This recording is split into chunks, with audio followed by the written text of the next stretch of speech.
Dear friends, I'm pleased to welcome you here in this room. I'm really happy to see all of you here at this important day for our program. It's basically the 5th anniversary of our program, and we would like to continue the work that we have already been doing. And it's kind of already a routine tradition for us to share what is the most important for us, to share it with you. We would like to share the knowledge about the innovative approaches that really have to be used broadly in Ukraine. On the other hand, we would like to share the success stories of our partners, the one that inspire us, the one that are best case for us to follow. And of course, we would like to share some data with you, the data that help you to take a look at what are the values, what are the stereotypes, and what are the prejudices of the usual and average Ukrainians. We are always talking about data in the Engage program. We really care about data. Why? Because basically all of the very good project and business in marketing, in any kind of actual medicine, and whatever you start, and even in the behavioral sciences, they're all being based on the data analysis. They're all being based on the needed interpretation of the data. The main question here is why the civil society projects would not also take this tendency and take this trend to base and found their projects and programs on the deep understanding of the behavior of the citizens and their desires and ideas that are driven by citizens. We would like to help you with that, and that is why we have prepared our most important outcomes in the 10 important and high priority topics for us. And we do hope that it will be very good and interesting for you. So how have we come up with those conclusions? Well, basically our conclusions are about that, are drawn from what we have seen from the dynamics of the social point of view. Because you know that we have been conducting certain surveys of the people's thoughts about their corruption in Ukraine and about their level of the civil activity. And we have not only been limited to that. We had additional research that have been conducted. We have used the network analysis, we have built the regressions, and we have built additional models. I think I will need a little bit of technical support. So basically I would like to start to cover the topics that we would like to cover in our presentation today. The main topics are the 10 high priority topics for the Engage program, and those are the topics that will be very useful for you throughout these 2 days of forum.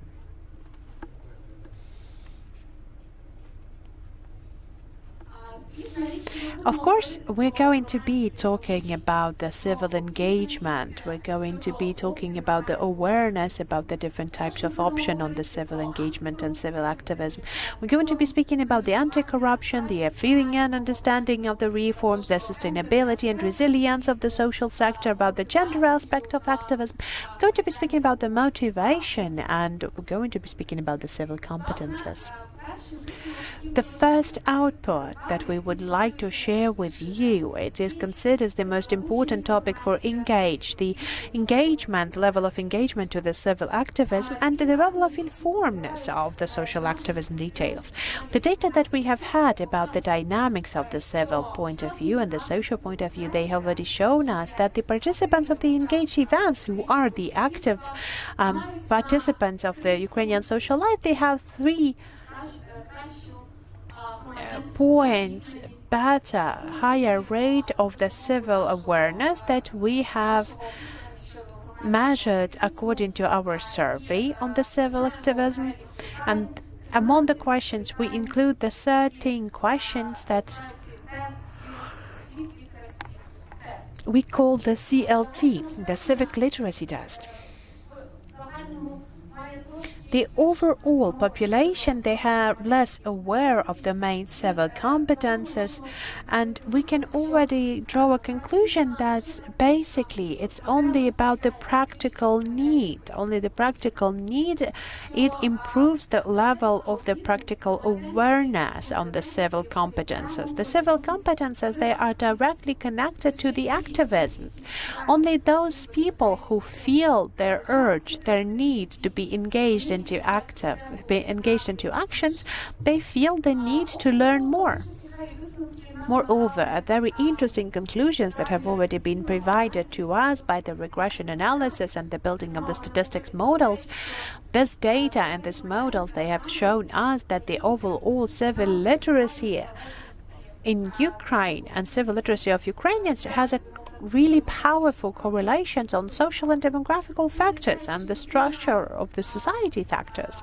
It means that the person who has a chance for better civil competences if they have the certain level of income, if they have certain level of education, and if they live in the certain region of Ukraine.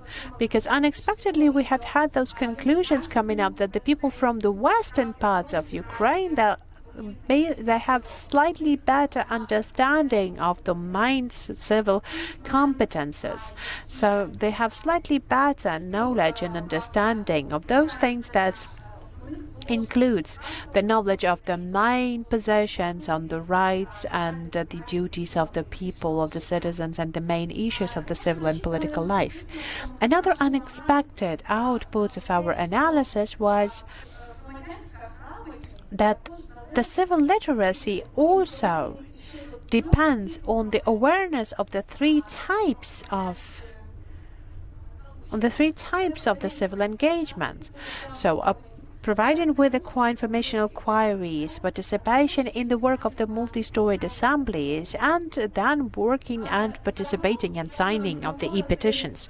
I would already said that this is something that we can sum up as learning by doing. And the main conclusion for those projects that would really like to increase the level of the civil awareness would be that it's not just enough for us to invest into the quality of the civil education. It's not just enough to invest into the quality of the courses on civil education. We also need to increase the level of engagement of citizens so that the knowledge they've gained would turn into practice. Basically, what it is that our data give us on the civil engagement and civil awareness, that those are kind of interconnected things, but they also have very interesting information that we really would like to share with you. So basically, when we have analyzed the data of the surveys for the general populations and the participants of the engaged programs and events, we have understood that the participants of our events, they are logically better aware and better engaged into the social life. If we will speak about the average numbers, then you can see that the general population, they participate and they're being engaged in less than one type of the civil activities and civil events, parts a year out of possible different 14 options. The participants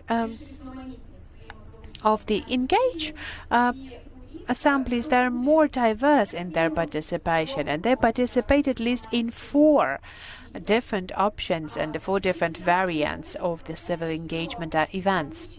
This data gives us a clearer understanding that the engagement and awareness, they don't have a direct correlation overall, which was basically important for us to understand as well, because awareness about the possibility to actively participate in the social life is not a key factor for become civilly engaged person. A better informed person is not always an activist, and this data has also proven this thesis for us. Nevertheless, the level of awareness is a very important trend and a very important thing for us, and the awareness of the different 4 options of participation, it increases the opportunities for engagement at least by 40%. So the person that knows that they can participate in the civil in the town halls, in the peaceful gatherings, that they can provide the reports about the infrastructure or participate in the activities of their multi-storied assemblies, they are becoming more active and they are becoming activists as well. Based on this data, what we can say that Throughout the design of the civil projects, it is not enough only to target all of your efforts only to information, to informing the population. You need to find some additional ingredients that will definitely help us to turn the passive knowledge into active engagement. Speaking on the gender aspect of activism, our analysis has shown that women are participating more actively. They are more active and they are more likely to be engaged into civil life than men. So this trend has been lasting for more than 4 years now, and we can see at this graph that we have more women among activists, but we also have more women among the potential activists, the people that we would call the ones that are not participating in the civil activities, but who would like to learn more about that and who would like to be engaged in the future. So why is that so important, and why men are that passive? Why they're not engaged? Well, basically that is a very important task and a very hard question that we cannot answer yet, but maybe the answer will be received, or the answer will be found when we will analyze a different factor, a factor of motivation.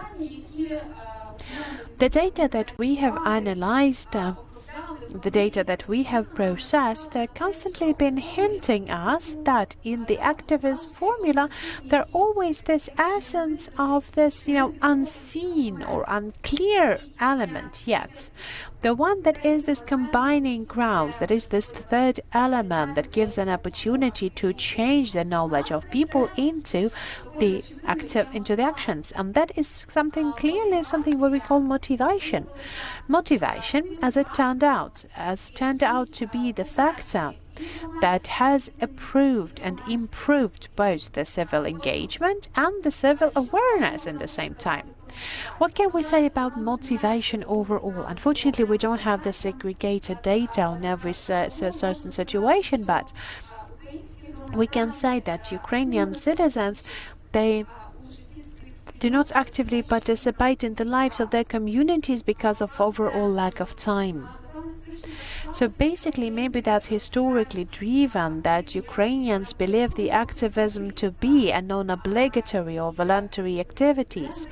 So they do not believe that it is as important as it should be. Among these two auxiliary demotivators that prevent people from actively engaging in civil activities are the very high level of paternalism and the paternalistic approach. So basically there is this level of assuredness that the state should take care of all of the problems instead of people, and of course the loss of faith. The loss of faith that they have no idea that their individual efforts can get some results as well. There is another very important task for those people who would like to engage citizens better into their projects, but the potential work with the motivation factors and demotivation factors will help to create this connection between actions and knowledge. So basically, for the Engage program, it is always very important to raise the issues of reforms. In all of our surveys, we are tracking the opinions towards reforms in different variations. And one of the outputs that we wanted to bring out today for your attention and for you to discuss is having these feelings of this irreversibility of the reforms. When do people have it already? When does this dynamics has? In this graph, covering from 2017 up till now, these graphs can show us that Ukrainians are very pragmatic when they speak about the reforms and when they evaluate the reforms. Ukrainians consider the reforms and the positive effect of the reforms in many levels, so basically on micro and macro level. So they believe that the reforms are useful in this understanding of what kind of money income it will improve and what kind of profit it will have for the overall state's economy. That's very interesting to note that this kind of things as, for example, restoring justice or improving the level of the services provided, that are always on the secondary take when the Ukrainians are thinking about the reforms. What kind of conclusions we can draw out of it? Those projects and those initiatives that have been targeted on promoting the reforms, they have to presuppose that kind of communication and reform communication, that would be mostly practical, pragmatic, and that would be clear for each and every family and each and every household. We have to speak about reforms in the language of figures. Of course, we cannot avoid the issue of corruption because it's one of the key issues for our program. And basically, the data of our research has shown that Ukrainians have believed that the corruption is the issue of the highest level that does not touch them directly. Starting from 2015, the number of people who believe that they should fight corruption with their own efforts has decreased by 3, up from 24% in 2015 up till 8% in the current year. So basically, speaking on corruption, I think that everyone in our country knows about corruption. So the data of our research has shown that Ukrainians, they know how to fight corruption with their own efforts. So basically, it's not about the lack of information, or there is the lack of that kind of there's limitations to providing those actions, for example, as reporting corruption. This is available for more than 60% of the population. They're aware of that. But to those type of anti-corruption activism, year after year, is being engaged not enough people, up to the level of 1 or 2% of Ukrainian population. How can we motivate people to join the anti-corruptional activism? What can we do about that? Of course, we should consider the motivation and demotivation factors, the ones that give us the clear understanding that Ukrainians are ready to fight corruption only when it only touches their direct interests. If the people believe they feel themselves protected, they feel themselves safe, they are ready to make some reports in the specific institution about the anti-corruptional cases. But basically, there are a lot of more demotivation factors. And yes, they are really strongly influencing the way that Ukrainians think about anti-corruption activities. And only when the people will be engaged into those issues that consider their own interests, they will help us to activate the citizens in these directions. Another consequence about the anti-corruption activities, and the conclusion that is some way intertwined with the previous, is also giving us the clearer understanding that potentially those very first steps, those entry points for the anti-corruption activities, can be the issues of the lowest level, can be the issues of the lowest level. So basically, participating in providing the reports about the anti-corruptional activity, so about the corruptional needs that being provided at the very limited territories, in your yard, at your school, maybe not to that scale, in your hospitals. It can engage Ukrainian citizens to that.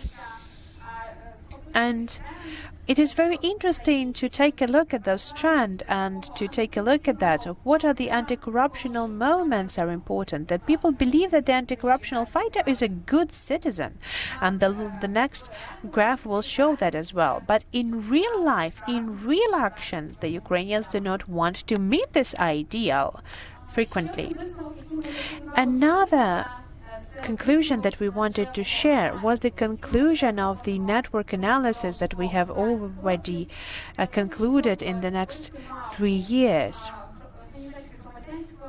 We wanted to create a map of the civil society and wanted to see the different subsectors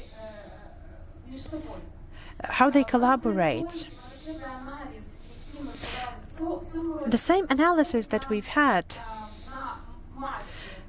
give us the opportunity about the 150 civil society organizations to organize different sectors of the civil society. This analysis that we haven't completed yet, and we're going to be doing the main release in October, gives us the clearer understanding that the network of the civil society organizations that are dealing with the issues of anti-corruption and that are dealing the issues with promoting the reform that have been divided into slightly isolated sectors that are also dealing, for example, with the environmental issues, with promoting the reforms on the local level, the issues of the decentralizations that are dealing with the issues of the civil population and promoting the knowledge among youth. So all of these sectors, they have been located quite dispersed, and they're working in their own silos. Another conclusion from this network analysis is about that as CSOs, they are mostly following the activities of one another. They're reading through the news of one another. They're visiting the events organized by one another. But the overall indicator of cooperation in the sector is quite low. The final conclusion that I would like to share, speaking about this network analysis, is about the organizations of the local level and the grassroots organization. As we have already seen throughout these 2 years, that has been quite a sustainable trend already, that the organization at the local and regional level, they're mostly located in the overall peripheric moments of the overall network. That means that they're quite not that much of engaged into the activities of the civil sector, and in order to have the connections with a broader number of partners, they should always look for partnership, and they should always look for the mediators on the national level, the mediating partners on the national level, in order to reach the broader circle of stakeholders. The conclusions about the overall sustainability of the Ukrainian civil sector. The main conclusion here is that we actually have a lot of active citizens in Ukraine, and their number is constantly growing. So we can see this blue line here. Those are the respondents of our national survey, the ones that have said that they regularly or time after time they participate in, for example, the community meetings, or they participate in the life of their community, basically. In 2017, we have said that was the 25% of citizens like that, and like we can see right now, this year you can see we're almost reached a number by almost 10% more. The lowest line, what does that show? Those are the respondents who have answered that except for participating in the community life, they also participate in the events of the civil society. You can see there is no growth here on this line. What does that mean? It means that the maybe the civil society organizations are looking for the target audiences and constituencies in the wrong place. Maybe they're not physically located in the places where the activists are. Maybe the activists are at their working places, in their houses. Maybe they're taking their children to their schools, and so where are those representatives of the civil society organizations are located to cover their target audience? Because we know that the people are not always standing with the posters on the squares, or they are not specifically demanding the resolutions of their problems in the specific cabinets. Our analysis has also shown that there is a huge amount of people who are ready to become the donors for the civil society organizations. And one of the biggest conclusions here is there is a lot of activists who are ready to be the donors, to donate to the civil society organizations. So this 33% is 1/3 of the overall population. The people who had their experience of being engaged into civil activities, they are also ready to provide some additional financial support for the CSOs if the CSOs will help to implement their own interests for the people. Out of those 10 topics, there is something that I wanted to cover, but what we also wanted to emphasize are the main key conclusions. And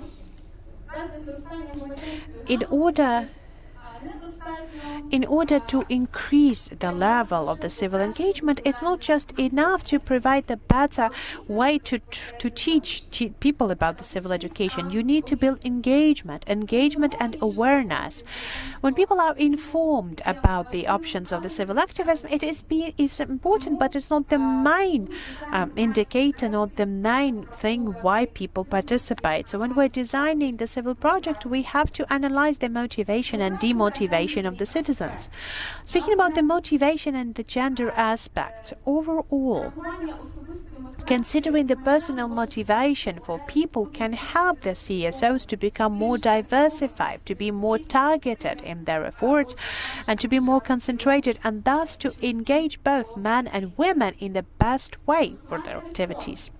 Promoting the reforms. In order to promote the reform and effectively promoting the reform, we should provide a clear connection between the new legislative initiatives and the main interest of every family and all citizens. Anti-corruptional activities. Ukrainians are not ready to fight corruption on their own, but they can join those actions if those actions will be considering their direct interests. Networking.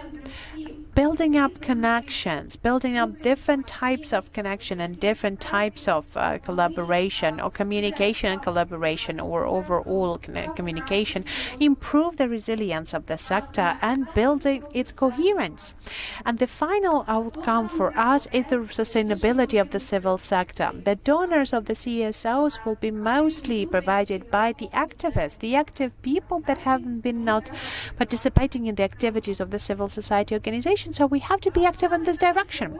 So that is all for me, from my side at this moment. So I do hope this data and this interpretation that we have provided will be very useful for you, that they will be used by you actively, and we hope that we will be actively using it throughout these 2 days of the forum, and anytime there is the opportunity to talk to us as well.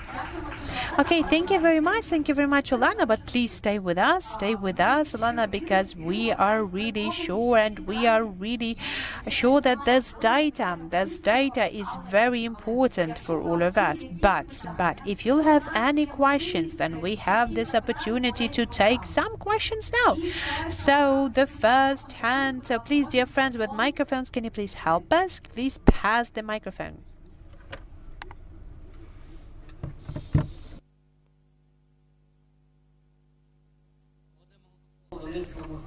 Volodymyr Altukhov, the organization People's Control. You've said about the demands of the population, and I wanted to ask you, have you tracked it down about those people, the ones who violate those ideas and the one who not provide the inquiries in the time? Do you have those kind of things about the violators of the norm? Can you please clarify violators of what? Well, for example, for the Ministry of the Social Policies, we have been providing the inquiries, but they haven't provided us with the answers timely. And we're addressing this hotline and no one can influence them, no one. Okay, thank you very much for this question, but yes, unfortunately, we do not have the statistics because basically the data that has been presented overall, there are about the data of the overall review of the people, and survey of the general population, but not analyzing the inquiries and how they have been answered. So we don't have the statistics yet, so unfortunately we cannot provide you with that. Yes, but dear friends, I would like to outline that we still have some people who are online with us, our online participants. So we would like to ask you as well, the ones who are online, please put them in the Zoom chat and we will definitely use that as well. Please join us in our work. Good day. I just wanted, because I have been a part of this survey as well, so most of the representatives of the civil society, I know that you have been asking the population of basically what was the overall, what was the target audience that you have had. Yes, let us also introduce one another. And Sergei Mikhalik. Yes, thank you very much. We have been conducting this overall survey, so this is going to be the representative for all of the people. And we also provide the engaged participants, and those are the people who have been participating in our events at least once. And this is something they're active in their everyday life.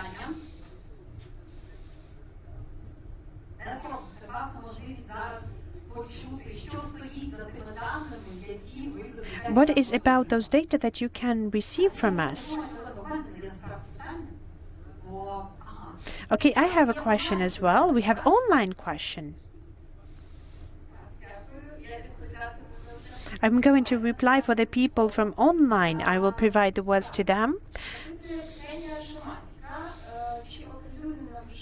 And Ksenia Szymanska is asking whether you have provided that already. Basically, at our site, we publish the data of our reviews already, and we have at least 3 reports a year, and you can find at least answers to the people, to the respondents, and you can cover the results of the reports on the promotion of the reforms, on the values that provided, on the values that are important for Ukrainian citizens, and of course about the overall state of Ukrainian corruption. That is a specific survey conducted in Ukraine. And basically, if we speak about this slide and this presentation, they have been presented for the very first time today. This is our analysis, our interpretations of the data and those trends and tendencies that we have covered based on our research that we've had 8 of up till now.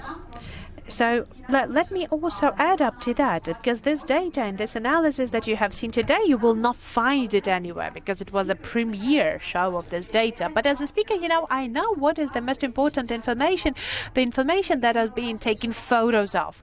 And I know that a lot of people have been taking the photos of the slide, but there's a good news for me to tell you. All of the materials after the end of our forum, we will send it to you with this presentation as well.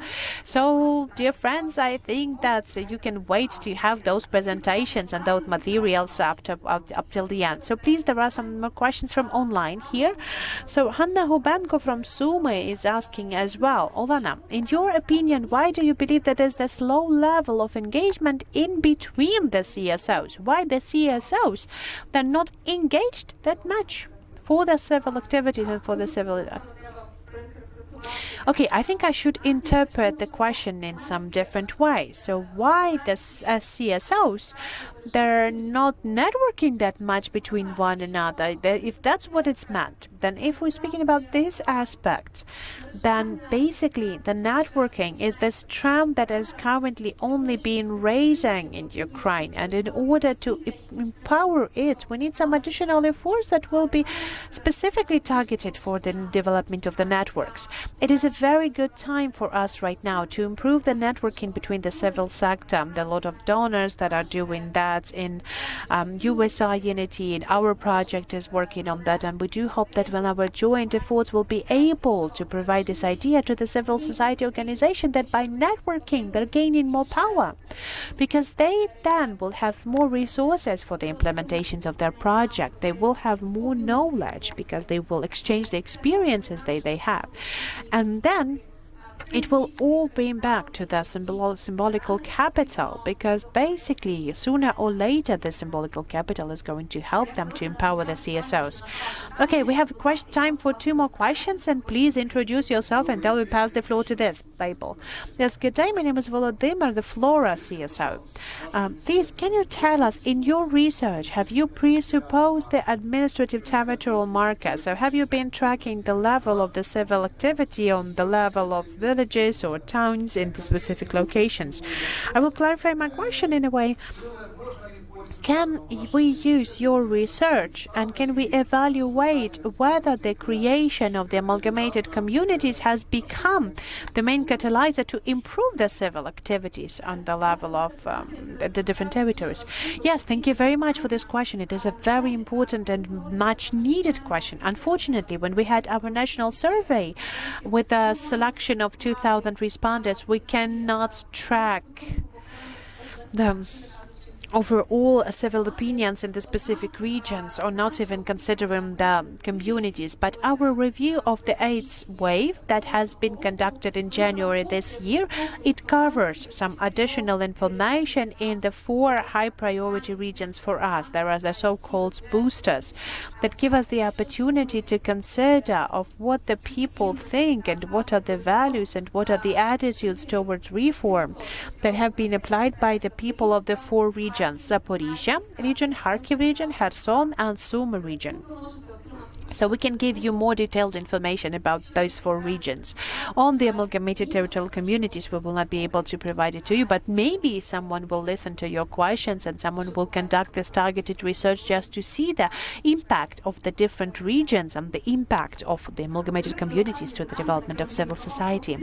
Yes, so we're getting the mic from one Kropivnitsky representative to another representative of Kropivnitsky, please. Dmitro Zinchenko from Association of the Political Science says, did I understand it the right way? So the local organizations have been networking and communicating through the mediation of the nationwide organization. Did you get it right? Okay, and the second moment, how have you selected the organization that participated in this survey? Yes, thank you for having this question on methodology, and thank you very much for this question about it. So, speaking about the essence of the networking analysis, I will slightly broaden the outcomes that I've already mentioned. The networking analysis has shown us that the local organizations, they are mostly, if they are connected to some certain networks of the CSOs, that they are much better included in the overall civil sector. But still, the connections with all of the civil sector will not be that numerous. So one local organization, they can have 1 maximum of 3 connections with the other organizations around them, or the organizations on the national level. Moreover, we had a very interesting outcome of our analysis that the local organizations, they are mostly following the donors. They're mostly following these bigger mediators who aggregate the news and aggregate the data throughout the sectors, but they might not be following their, not to say their competitors, but the partners in the very same sector. What is being done by them, or maybe we can do something together with those partners. So that is something that is interesting, and this lack of connection of the organizations due to the topic on the different level is something that we can see, is something that we can be tracked. So this is one of the outputs that we have to work with, and that is why we wanted to show it to you. On the methodology of the networking analysis, we have this so-called snowball methodology that is basically, we have started that networking survey starting from the engaged partners. So we have sent the survey first of all to them, then they have already provided some additional information on the organization they collaborate with, then we have contacted that organization, then we've sent the survey to them. So we've tried to cover at least 4 tiers, 4 iterations of the survey that give us the opportunity to survey starting from 40 to 70 organizations, and given us the opportunity to visualize more or less the so active part of the civil sector, the one that is dealing with important questions on reform, anti-corruption, environmental protection, so on and so forth. Yes, okay, thank you. I think we had one final question. We've had a hand here, passing it to Kharkiv. Yes. Victoria, can you please tell us, as far as I've understood, the partners of those people who participated in our events, they're mostly about the people who are civilly active, the civil society activists, or the representatives of the self-governments or public officials. But we never had the business engagement in our activities. So the data that can be provided by the businesses, we do not have it. So this is up to us of who we invite to our events. So if we had, for example, started working with businesses more, we would have a different picture then. Am I right? Well, yes, that's about basically all of the participants of your events. They are being connected to our database, and we are regularly sending them, for example, 2 or 3 times a year. We're sending them the surveys. You have seen the results partly on the screen today during this presentation. Of course, if you engage a lot of businesses, then there will be more response from the businesses after all. But in order to cover the point of view of the representatives of the private sectors, I think it would be much better to provide some additional research and additional tools to do that.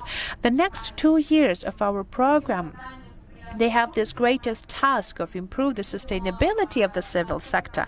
We're going to be covering this question again as well, and we're going to be providing the answers to the questions that we all have, and we'll share our outcomes as well. How can we work better with the private sector? How can we diversify our costs and to become more reliable and sustainable in long-term perspective?